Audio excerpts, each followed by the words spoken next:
WrestlePalooza, and you're like, ew. Your workplace gonna butcher it. I'll put him at 6. Keep him out. It would have been awesome if you said WrestleBonanza. We just quit. Yeah. I'll see you at Palooza Wrestle. You're like, no. It's live. We can't change it now. Number 4. Let's see here. I could put Jay. Jay Uso. Oh, yeah. Hell yeah. Mud Jay Night Raw. I was sitting there like, ooh, imagine the meeting. I'm gonna create a new shirt for main event Jay Uso because he's no longer main event. But he's on Mondays. Mud Jay Night Raw. Oh, man, money. Quick, print it. I can't lose the idea. Hurry. Someone else is gonna come up with it. You want to put 5 chicks? Yeah. Great promo. Great promo from Jimmy saying the Orca about even. Dude, he broke character and he started bursting out laughing after he said it. Alright, here we go. Right now number 7, 8, 9 are left here.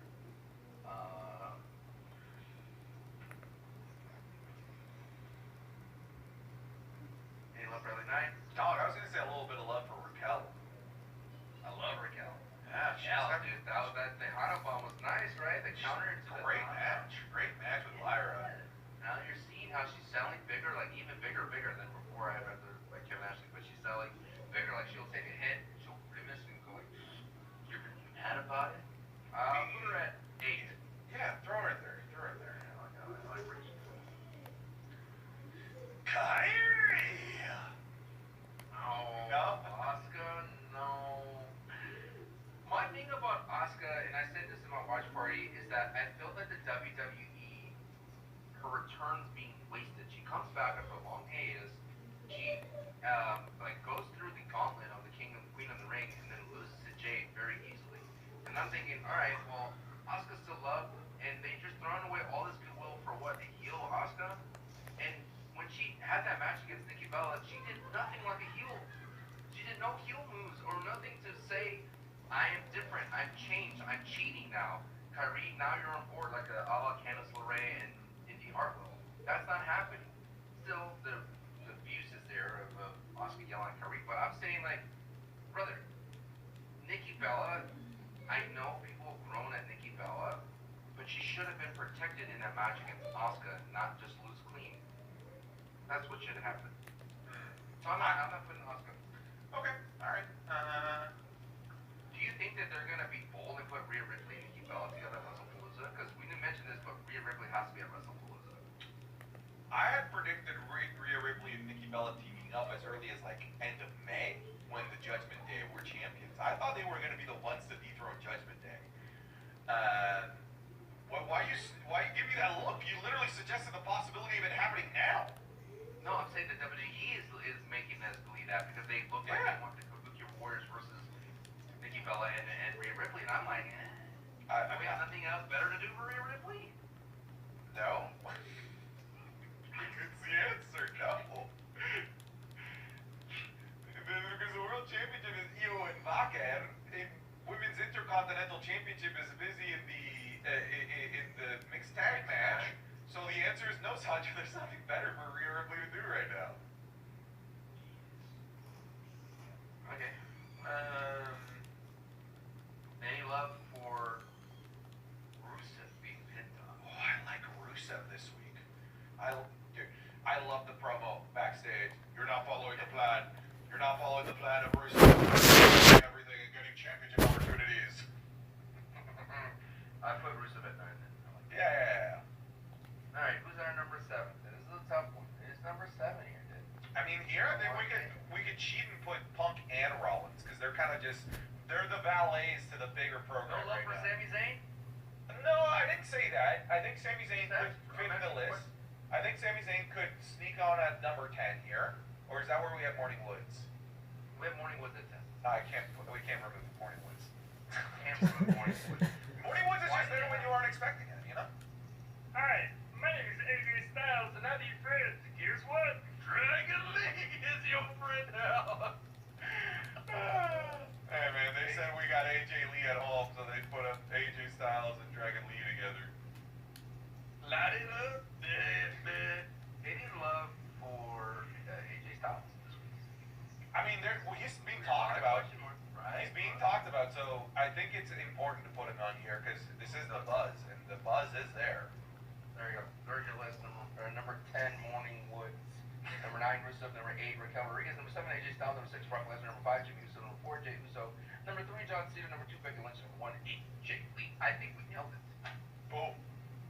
Bring it home. Folks, thank you so much for watching this episode of the Wrestling is Cool podcast. An extra special bonus goes out to our $15 patrons. They are the ones that are We the producers, ones. or they're the 15s, the $15 patrons. You should make a shirt that says 1-5. Oh, You ever heard of the 6-7 thing? like 6-7? That? Yeah. I don't get it. So a special shout out goes out to, it's the Santi Eats His, the 1-5s, the Santi Eats His Monitor show. A man named Sancho needs to oil up, and I love oil. Breem Zuda, Alex Waddle, Alfie the Chosen One. was oiled up. He was very, he had the right amount of baby oil on. He did Alfie, great on Monday Night, by the way. he did. Alfie Wallaby, random hat he wore. I think he forgot he Yeah, had, like Stone Cold down there. I thought he probably forgot to take it off. No, it's the LA Night hat. Okay. He's selling merch, dude. You gotta sell the merch. You gotta let the people know. Look, I got a hat. I got a hat. You see the hat? You see the hat? The hat stood. I am Mrs. Nesbitt. American Nightmare, Cody Lander, Antonio Arjona, Antony, Ariel Pacheco, Ashley Reynolds, Aussie Kingslayer, Austin Hoagland, Ayo Carr, Bailey Saunders, Beans, Ben, B Hostile, Bing Bong Wepa, Blenda, Blue Cord, Bluefish, Bobby, Bradley, Braden Primo, Brady Keaton, Brody Cyphers, Caleb Parker, Cameron Waring, Cameron Talks WWE, CB, Chip Jar Collectibles, Chris Butner Lucas, Christian Anderson, Chucky Gonzalez, Clay, Colby Mayo, Cookies for Sale, Cool Whip Tim, Corey King, Create an NXT Hot Takes video, you cowards, Dalton Dunbar, Derek Barnhart, Digi D. Lopez, Doug Dimmadome, owner of the Dimsdale Dimmadome, Dylan, Sean Editos, El Hijo del Dr. Jelly Roll Jr. El Jono Maricina, El Juan de Americano, El Joshi, Eric Ruiz Romero, Aaron Thorne, Ethan Domingue, A Sancho, I see you at WrestlePalooza, bitch. Isage, we won the San Diego Superchargers song, 5 Knuckle RKO, Fletcher Walpole, FMFCMA, forget the hyphen between super and man, Breezer, Fugnugs, Gabriel Mesa, Gamerscape, Garrett Wood, Giovanni Gonzalez, Gerbert, Gilbert Deans, Giovanni Cervantes, Governor, GXA Man, Hartfeld, hey mom, you're the best. Hey Shakes, Hoodie Cam, I'm Rick James, bitch. I, Santi Zap, am a real cult leader. Ian McNugget, I'm Braun Strowman. Imposter Sancho.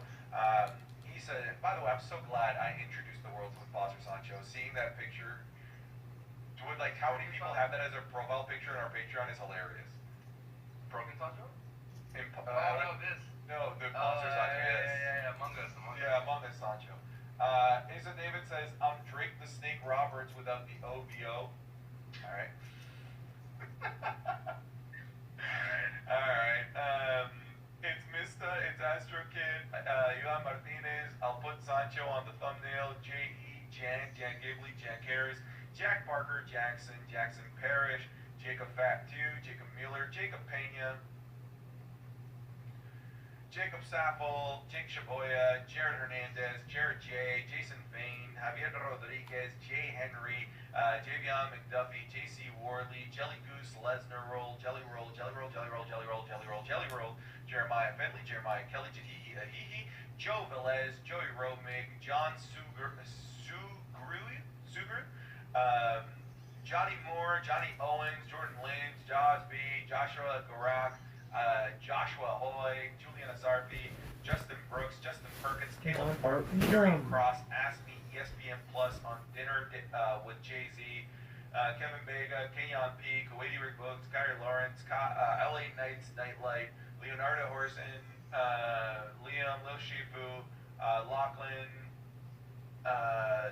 Look, it's Pac-Man, Wepo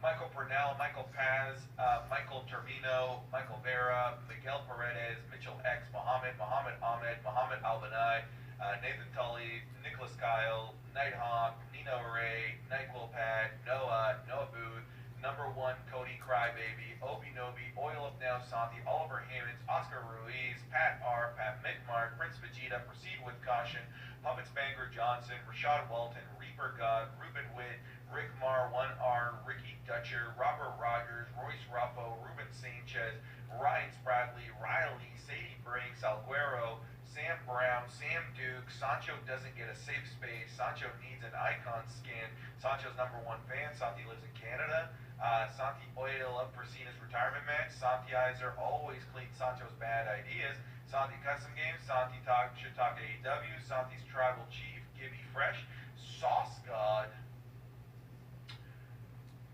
Saudi Rick Books, Savage Field, Semba, Shaggy WWE, Shane, Shitsing Nakamura, Sip God, Sir Alberton, Slime Manny, Slowtoke Rodriguez, Stevie G, Super Malachi Galaxy, Damon Bryan, the Vanilla Joe Rilla, the Visionary, the LA Knight Mega Glazer, Jacob Kufis, the Final Boss, Bloodline Rules, the Wepa Warrior, Bing Bong, Toasty, Tobias Burnett, Tom Lehman, Tom Sarati, Treadhead, Trevor Harder, Two Slap Cupid, Tycho, Tyler Logan, Unknown Zero, Vegan Penguin, Venom, Verzo, Voidsy, Juan Pablo III, White Mexican, William Newton, Zach Smira, Wepa.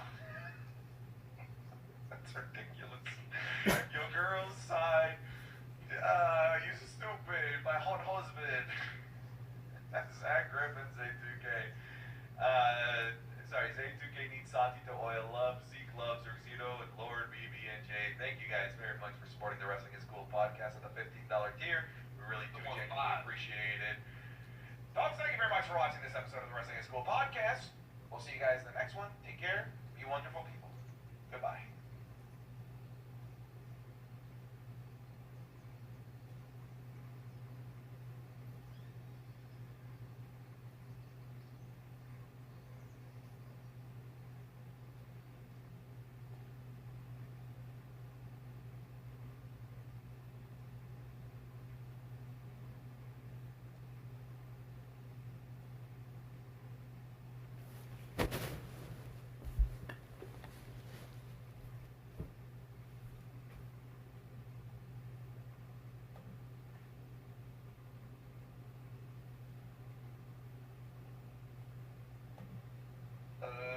Ladies and gentlemen, welcome to another episode of the Wrestling is Cool podcast. I'm Santi.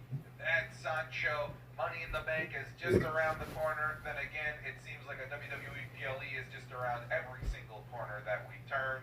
Sancho, how are you on this fine, wonderful week of Money in the Bank?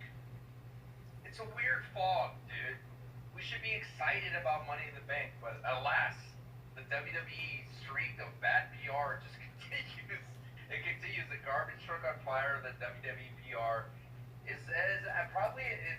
Is this the peak of how bad it could get, or this is just the first domino of how bad it could get, Santi, for us WWE fans? I think it's the first domino. I think we hit it on the head. I think it was literally last week's episode where we need to start seeing this era of WWE not as the Paul Levesque Triple H era, but as the TKO era, as the corporate era. Because I feel like R-Truth is quite seriously the death of the canary in the coal mine.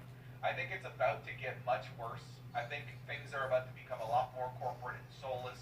And we'll talk about all of this and so much more in today's episode of the Wrestling is Cool podcast, coolest wrestling podcast on the planet. Of course, that you could be getting this episode 3 days earlier than everywhere else on the planet over on patreon.com/SantiZap, where for $5 you get the podcast early and a whole bunch of extra series that are exclusive to Patreon, like the Raw Review, SmackDown Review, the currently ongoing John Cena Championship wins and losses, Sancho's almost finished Royal Rumble series, the already finished Undertaker series that's up there and available, and more. So come check it out, patreon.com/SantiZap. $5 gets you all of the content.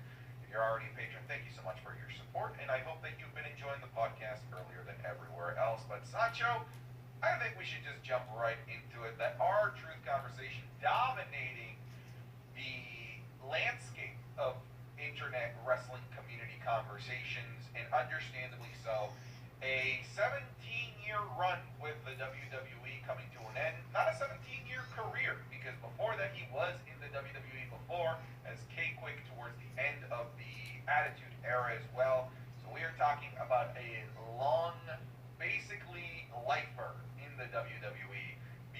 not released, just not renewed. His contract being allowed to expire. No new contract, no Legends contract. Just simply WWE and R-Truth are done. I have a lot of thoughts about this. The first thought that I have, let me put my wrestling booker brain on really before for a second here. What a missed opportunity. Tremendously missed opportunity for the R-Truth and John Cena feud.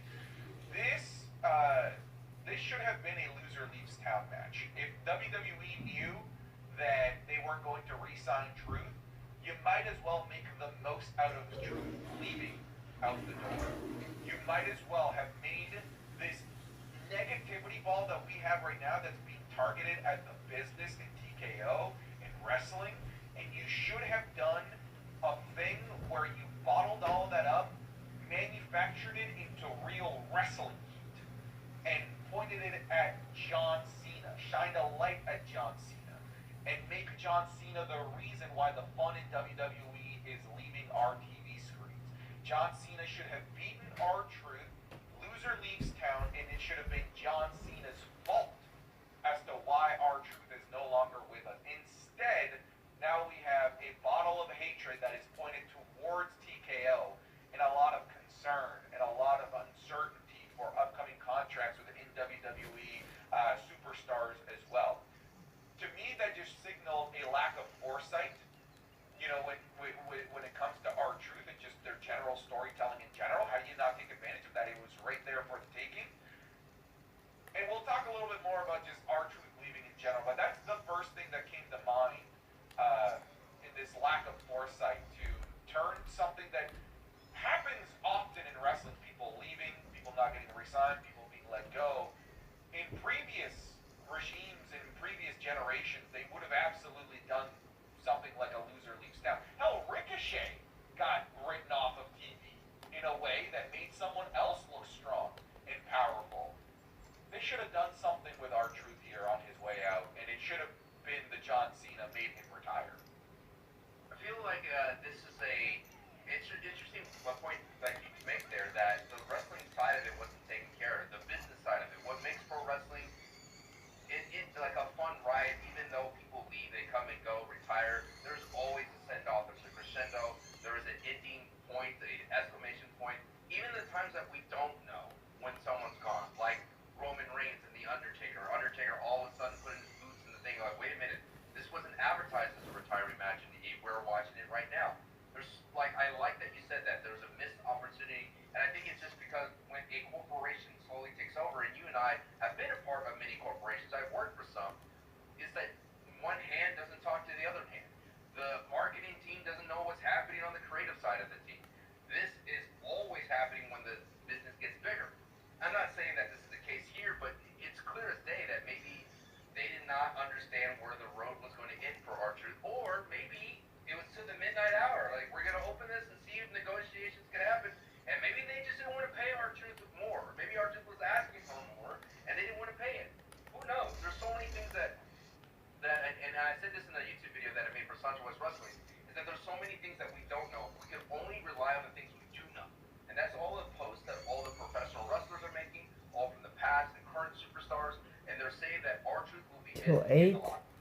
I think that will be the biggest disservice into the entire ride for not only This is just current till 8 and locker we're just room, but waiting, future right? locker rooms, is having a reliable superstar like R-Truth to be able to lean on, to bounce ideas with, to ask them questions. And that was in a tweet from Zelina Vega. She said he was a great person to bend an ear to hug, in terms of to find support for things that are happening in life and in and out of the ring aspect. And I think what hurts us the most on these, we will never get the proper goodbye for R-Truth. You would hope that the WWE could send a proper goodbye, just like anytime a favorite superstar, hell, Luka Doncic even got a goodbye video from the Mavericks after they got traded unceremoniously to the Lakers.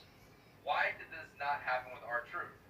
The announcers are ignoring R-Truth, and I've been in the commentator's shoes before, when the community is violently upset about something that's happening on the internet, and is being in the Twitch chat while I'm commentating on a match, and to be told to ignore all that, it just makes it worse. Now, Santi, in my mind, there's a small percentage that I'm being worked, right? The needy R-Truth would be involved in the in-game moment, come out of the portal, and save us the help from John Cena from completely ruining wrestling top of five. Will that happen? Most likely not. But I'm holding on to that optimism here that I'm being worked in the worst diabolical way of using these internet fandom of the B1 R-Truth type of movement, and that Triple H is going to pull the trigger there. But I'm just giving the WWE a lot of credit to dance this line and to be able to execute something very, very dangerous. Yeah, I appreciate your optimism, but I think it's 1%, brother. Yeah, I believe that's what the kids today are calling copium, my friend. I think that's what's happening here. Copium. Well, speaking about copium, even he got the ability to go off on his own terms, get a send-off match, even though WWE knew he was bound for AEW. So things are different, things are changing. And here's my question on all of this, man. Like, okay, R-Truth, probably not the biggest merch driver. I'm sure he's not unsuccessful at it. Ron Cena sure was killing it, but like that's I would say an outlier as opposed to the norm of R-Truth merch sales. We're talking about a guy that wasn't the most popular. We're talking about a guy that wasn't having the best matches. He wasn't featured in the main programs or anything like that. But 17 years of experience. That's something you cannot buy. That is something that is so valuable in any organization, wrestling or not. That is something that is specifically in a world where you have so many up-and-comers would be so valuable to have a sounding board of somebody that's been there through multiple regimes, multiple generations of professional wrestling that could be a voice of wisdom in your locker room. I don't understand how a company like TKO, who's clearly trying to make partnerships with basketball, how they don't understand the value of a Udonis Haslem, right? A guy that's just there because he is a locker room staple. That is a guy that, for those that don't know, that is a guy that played for the Miami Heat until he was like 46, like really, really old. He got no playtime at all, but he was always there on the bench. He was there for practices. He was there to be the voice of reason for the young up-and-comers. He was probably a good financial voice of reason for the new guys that are making an insane amount of money on that team. R-Truth could have played that same role in the WWE, but not just that role. He was also valuable on TV because he was giving us a alternative form of entertainment within the wrestling programming that we were watching, which was comedy. He was the best at it. So I question, a lot of people are like, well, he's old. He wasn't contributing much. I dare say he was contributing a lot in ways that who are just watching the product might not be willing to expand your brain and recognize, because 17 years of experience gives you the ability to be an asset in different ways that isn't just going out there and having 5-star matches. They still have Titus O'Neil on the roster being an ambassador. So I know that there's other roles that WWE can take advantage of for somebody like an R-Truth that is so beloved by the fans and clearly beloved by the roster. This feels like a tone-deaf corporate decision designed to save TKO a decimal on a balance sheet. This makes no sense to me. Do you think that the WWE presented all that to R-Truth, and perhaps he said, I'm not interested, I can still there's always that aspect of, that's how I mentioned the missing piece of that. We can only speculate that R-Truth thought he could continue, he could go. He given more and he wants more.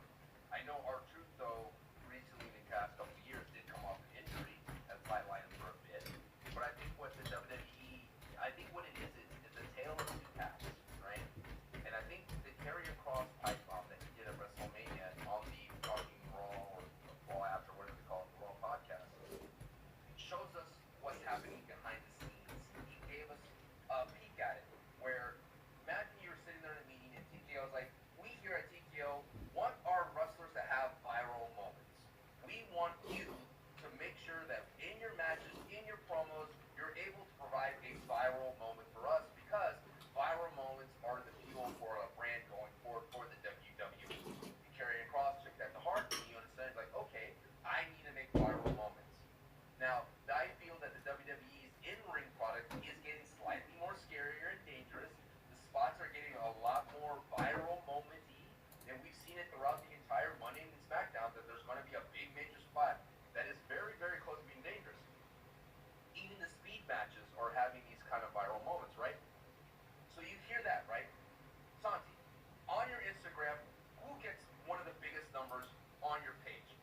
so optimistic about this Triple H TKO type endeavor. Now, my only problem with this is that when the WWE will pivot, like it always can, and easily, because it's pro wrestling, baby. Anything can happen. All of a sudden, our truth can come out of nowhere, right? And they pivot, we cannot give them credit. We cannot go like, see, it was part of the plan this whole time, and maybe it was, and maybe we were getting worse. But that's what I'm trying to say, Santi. It is a diabolical, devious plan to be manipulated this way. But that's what pro wrestling does, man. And if the Triple H era, TKO era, have figured a modernized way to play with our emotion, to have us jump at their throats for a move, to execute an R-Truth return to help out Cody Rhodes and Jey Uso, bravo. Okay? Bravo for deceiving us all. M. Night Shyamalan cannot write the sequel twist like that, okay? I don't see it happening, but I'm hopeful that it could. But hey, R-Truth will find business. R-Truth will find plenty of opportunities. He could ride the Russell conventions to the end of his days, and he will continuously have an opportunity to work. Who knows? Maybe he goes to TNA, makes with the deputy of. Oh my God, that combination, Ron Killings and Santino Marella would be. By the way, he has the rights to his song. He created that song. What's up? What's up? What's up? I do find that I can see in the eyes of the other wrestlers that they're not happy. You can see them in the more expos, which I go into that YouTube video in depth a little bit. But CM Punk at the end of Raw goes, "Wow, how dare you cheer for a name of someone who's not here?" That was a great line. Right? People on Twitter they completely had that go over their head. They're like, how disrespectful of CM Punk. It's like, do you not understand? The joke is that people chanted for CM Punk's name for 10 years when he was gone. God, man, wrestling fans are so dense sometimes. Not you guys that are listening to this. You guys are like, you guys are great. you guys are mind-breaking individuals. Ooh, they put in that meme with the exploding Yes. brain. But in truth, going into not only our truth departure, Carlito's departure, I think that's it. Like, when I was watching the video, I was like, this is a different situation. Carlito, was literally ejected, thrown out the door with no kind of pomp and circumstance because there is rumors that he broke the internal rules according to the Dave Meltzer that he was supposed to not say that he was not going to resign because he was literally involved with the Judgment Day storyline, especially the love interest of Raquel or the kind of swirling like annoyance of Raquel Rodriguez, and then there was no payoff for that. So he's literally just gone. Like his PlayStation's not there. He's not even in the clubhouse anymore. There's no mention of Carlito. Dom wore his shirt. Did you see that? Dom wore his shirt because he's a G. He's a certified G and he's a certified G. And you can't teach that. Yeah. You butchered that. I miss Enzo. I miss Enzo and Cass. This is I think for them. Were they ever It's bona fide stud. That's the one you couldn't remember. I like that you said that. I'm a certified G and yeah, I'm a certified G. Go with it, brother. You gotta go with it. Yeah, the Carlito situation is very different. I also don't think that they're comparable, right? Carlito was there for 2 years. Was just doesn't have the same legacy as R-Truth in the WWE anymore. If we're just being like frank and honest here. But he was being actively used though. That's the thing too, right? That's what scares me. These are two guys that are being actively used. Brother, if you're in catering not being used and your contract is coming up, I'd be updating my LinkedIn, updating my resume. Because if they're not re-signing talent that they're actually actively using, Braun Strowman, R-Truth, Carlito, there's rumors of the freaking Miz now being not renewed. That's a scary, scary prospect. That you need to start locking down these multi-year deals. You need to start negotiating like well in advance before your deal ends, so that this doesn't happen to you.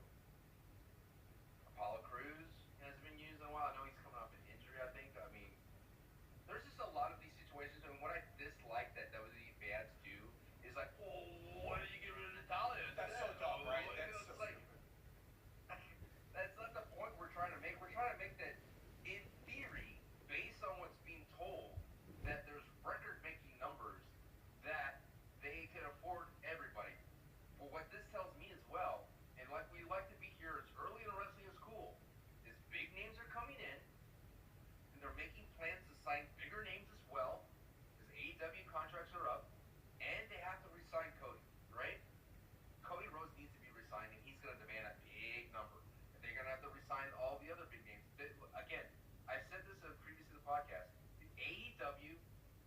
waiting to make a big splash.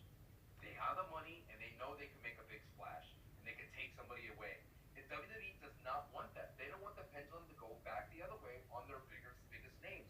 They don't want Cody Rhodes to leave, and I don't think Cody would ever leave, but they don't want the possibility that not only for Cody to entertain them to leave, but for AEW to jack up that price and be like, all right, you want Cody Rhodes? You're going to have to pay for Cody Rhodes because we're going to give him an offer that he could seriously go, wait a minute, that's a lot. That's generational money, not only for me, but my kids and kids' generation. So WWE understands this. So they have to be kind of lean going into these situations, especially with Cody Rhodes coming around the corners. Yeah, yeah. No, I agree. And I've heard rumors that they're offering big money to Mariah May to come to the WWE. Right. And then, of course, wrestling fans are now blaming Mariah May as the reason why R-Truth got let go. Like, these things don't necessarily have to coincide with one another. It's not A then B, right? It's not as simple as that, right? I'd be very curious to hear the logic to not re-sign R-Truth specifically. I feel like there's a much easier, understandable case to be made specifically for Carlito.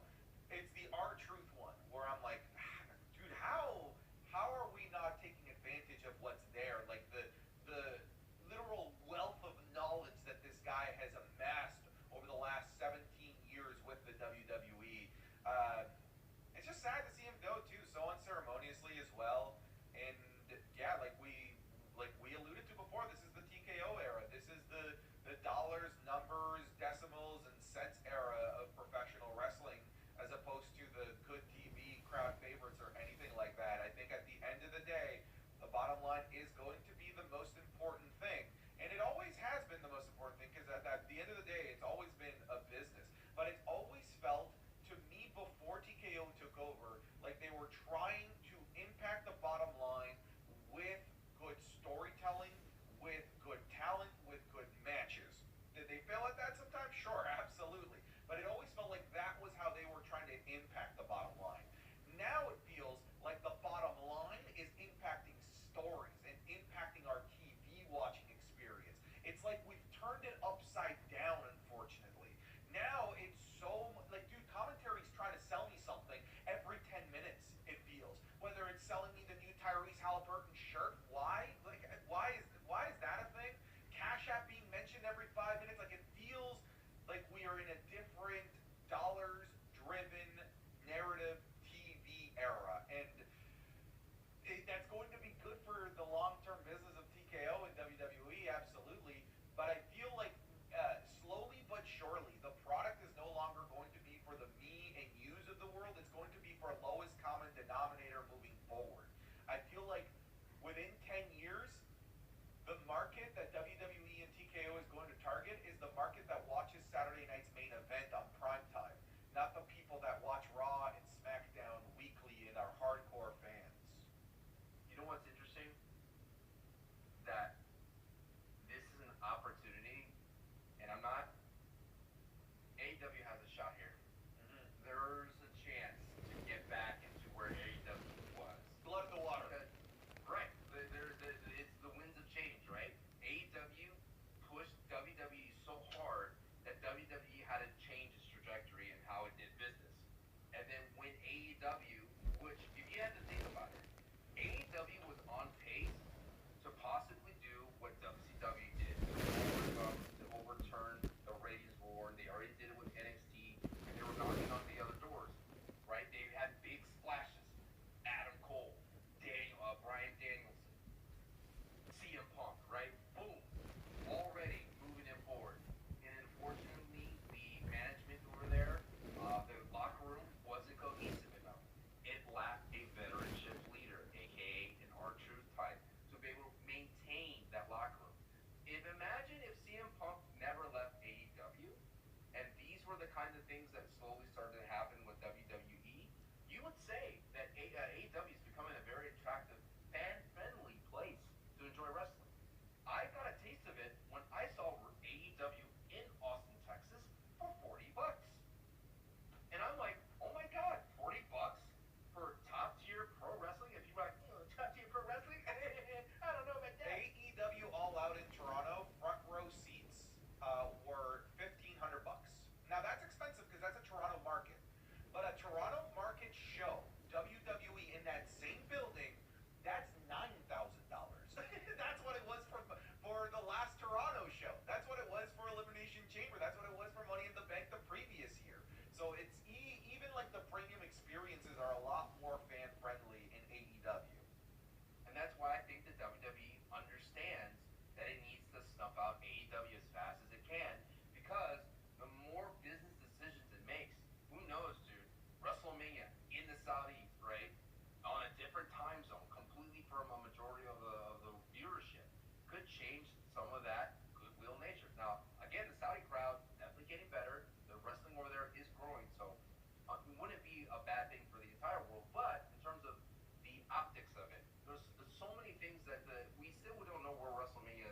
They haven't announced that, right? Oh, that's they right. Yeah. We No, don't they've not know. announced it. No. They haven't announced it yet. So there's so many things that AEW can do to push the narrative forward if they could just get out of their own way, right? Just get out of your own way. Every now and then, I know that AEW is trying to make this like trying to shove water out of the ship. When AEW wrestlers come up and say, "Hey, this is a great place," like every now and then, all of a sudden, like 5 or 10, 15 tweets at the same time come out about, let's really talk about the morale, the morale here at Hey, AEW. bruv, we do wrestling better here in AEW. and then Golda or Dustin Rhodes says the same, like, okay, guys, or we get it. The memo was sent out from the company. I totally get it. But like, as a fan here, I'm starting to go like, all right, what's happening? I'm looking at the other side of the fence, Santi. I hear the party. Like, wait a minute.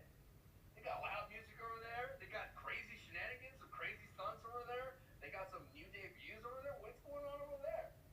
And for the longest time, at least in the WrestleMania 39 like build, I was like, I'm happy chilling over here with WWE. But now they're telling me to keep it down. They're telling me to dress up a little bit, to be on time. You know what I mean? Have you ever heard the story of Pablo Escobar's parties in Colombia?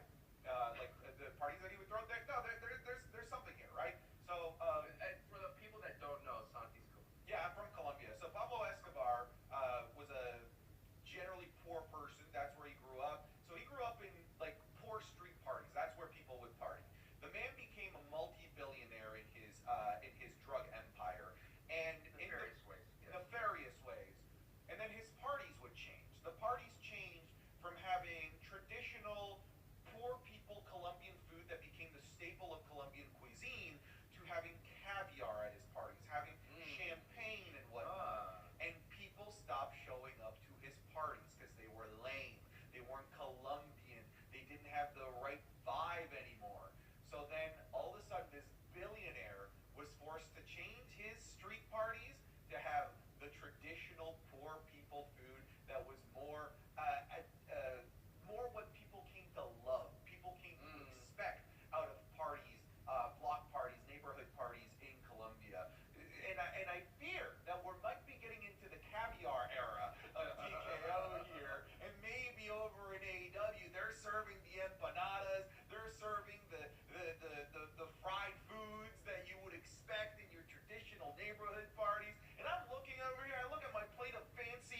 Savannah Bananas do?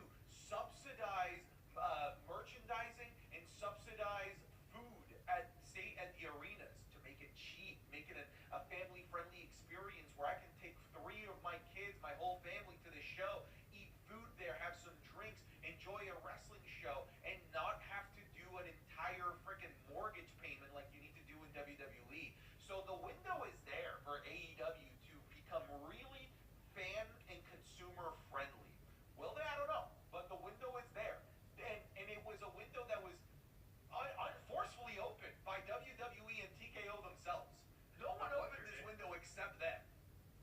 Was it Magnus, the big chess guy? Yeah. Lost as he blundered at the end? He blundered, brother. That was a big deal.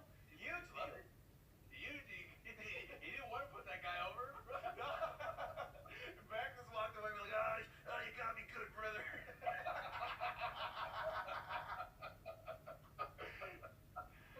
The tombstone of Magnus.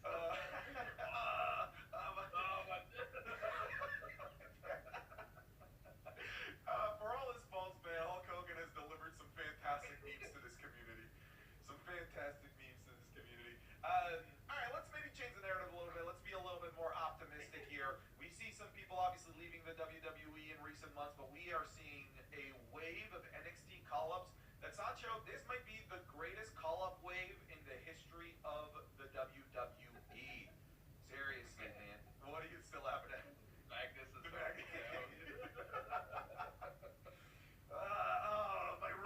my rook, you got me good, brother. The greatest call-up wave potentially in the history of the WWE. Let's list them out. We've already got Roxanne Perez, who already had an amazing showing at Elimination Chamber Royal Rumble and is in one of the marquee summer feuds. Fraxia already being inserted and being quickly crowd favorites within a very beloved and cherished tag team division on Friday Night SmackDown. We now have Stephanie Baker being called up, Jordan Grace being called up, Julia being called up, which I think is perfect timing for that U.S. Championship division that desperately needs somebody like a Julia. We have Ricky Saints apparently about to be called up as well. And like when I look, Jordan Grace, I don't know if I mentioned her, but yeah, Jordan Grace is getting called up. Like, dude, this is a fantastic NXT pool that is being added to the main roster here. And I know I've heard that, like, hey, maybe this is some of the reasons why they're shuffling out talent that they're not using, not re-signing talent as well. Fair enough, you know, you can't have TV time for everybody. When I look at this NXT wave, man, I'm just so optimistic. Not just because of the talent that's there, but just the way that the ones that are already there, how they're being used. They aren't just like a Blair Davenport where they'll appear for a week, they'll make a name for themselves, win a match, and then disappear. All of them so far have been inserted into things that could be long-term storylines, long-term feuds. They're already teasing future matches like Julia going after the U.S. Championship. Already huge votes of confidence by having the 3 call-ups from the women's division being inserted into the women's Money in the Bank. One of them being after 1 day of being called up in Stephanie Baker. We have Fraxium probably just a match or 2 away from becoming the tag team champions of what is arguably the greatest tag team division in all of professional wrestling right now. This is just a breath of fresh air. Being somebody that's seen NXT Wave call-up after NXT Wave call-up just fail, blunder, not be used, get released, end up in the Indies, end up in AEW, whatever it might be, it is just nice to finally see WWE using their own resources to the maximum level like they are right now with NXT call-ups in 2025. I often ask, like, what would make my perfect day? You know, is it streaming and then making content? And I think if you would ask Triple H and Shawn Michaels, what is your perfect NXT call-up? I think this is it. This is the formula they want to emulate as much as they can. Get their product, NXT product out early, get them involved in storylines so that way they can build on, like you said, so eloquently. I think what works really well is that the only thing is that when Stephanie Baker wins immediately debuting, you don't feel slighted because she debuted kind of with Io Sky, right? She went up against the best to prove that she could go the distance, or she could kind of meet bell for bell almost against Io Sky, the current champion. And they did such a great job of protecting her in NXT. And And what's so great is that it doesn't feel like a start and stop for NXT's columns. I think that was the biggest sins with Vince McMahon era and in that relationship between Triple H and Vince McMahon is that there wasn't no congruency between the two. It felt like they didn't really talk to each other. You literally had Karrion Kross being built up as a strong champion, and then let me make you a gladiator, pal. Like all of a sudden, it made no sense, right? They stripped away everything that made Karrion Kross who he was, and you don't have to worry about that anymore. I think that ghost has been put to rest. It's been exercised. So now the NXT guy or gal could say, whatever I work on here in NXT won't be completely thrown away when I get up to the main roster. There was concerns for me about Roxy. When Roxy debuted, she had a great showing, and then she showed up at Royal Rumble, went all the way to the end, the longest one standing there, got eliminated by Charlotte, and then showed up at Chamber, and then she just disappeared. And now she's in a very prominent position. The thing about the only one that I was worried for, and then they tossed the lifeline, I think, and the perfect timing for was Julia. I thought Julia was going to kind of fade away to the background, almost like a Nakamura, where, she's going to be I like the call of the Beautiful Madness. They're using that moniker very well. And without a faction like Damage Control or anyone of that kind of who could kind of put her underneath her wing, she was just going to fade away like Nakamura. But no, they actually made her go after gold early. And it's so interesting to me that so many people thought, well, let's look at Jacob Fatu, right? Jacob Fatu could have easily gone the NXT route, like a Solo Sikoa, but didn't. I think if Jacob Fatu went through NXT and got, went through that ring and then debuted, I don't know if he would be just as big an impact, but I think that there would be congruency between Jacob Fatu at quote unquote NXT and who he is now. Like there wouldn't be any kind of huge difference between the two. He's a world beater essentially. But I don't know if this is the greatest call up. I mean, you have Sami Zayn and Kevin Owens, right? They went very, very far. Granted, they won't call up together, but still, I think those are the guys you look at are the quintessential NXT call up to find success on the main roster. It's Kevin Owens and Sami Zayn. You're listing the Hall of Famers, right? Right, exactly. Those are the guys that when I'm an NXT call-up, that's the career I want to have. Sure. I look at the people that Sami Zayn and Kevin Owens, even though they weren't called up at the same time together, like the people that they were called up with, and there isn't this strong of a rookie class. Like they didn't come up with as strong of a rookie class here. Are you saying like LeBron's rookie class? Like ooh, that's man, that's a generation. great example. I think that this might be that LeBron James 0203 rookie class that had LeBron, Dwayne Wade, Carmelo. Was Chris Bosh in that one too? I think he might have been. Either way, insane. Darko. Oh yeah, let's not forget good old Darko #2 pick. I don't think Chris Paul was in that one, but anyways, I think this might be the best rookie class. Could they fall on their face? Could they suck? Could they not get booked? Could they get booked into oblivion? It's possible, but the first signs are very healthy. And what I'm saying is that I haven't seen this healthy a signs for this big a group of rookies on the main roster as I have with this. Now, mind you, many of these that have been called up, one of the interesting things is that they're not rookies. A-Kid, a.k.a. Axiom, that's not a rookie. That guy's been around for plenty of time, cooking in the indies. Stephanie Bucker, older than like a Rhea Ripley, and been wrestling for longer than a Rhea Ripley. Julia, megastar outside of here. If we get Ricky Saints, we already know his story in AEW. I don't even need to mention if they were to bring up Ethan Page this year as well. If they bring up Ethan Page this year, there's no denying this is the greatest rookie class ever, for sure. And maybe that's part of it, right? Jordan Grace, that's not a rookie. That's somebody that's been fighting at a high level in professional wrestling for a long time. And I think that it's that perfect storm, right? Because NXT was getting banger signing after banger signing after banger signing, but many of them were already known commodities somewhere else. And WWE just said, hey, why are we holding on to these? Like, let's utilize these. Let's put them up on the main roster. And I think it's that perfect storm of call-ups, of actual NXT graduates, of people coming from other promotions being called up at the same time that's going to make this the greatest NXT call-up class of all time. Do you think that, I just had this fleeting thought, and I just lost it, because I was thinking of Shiloh Hill and his creepypasta post.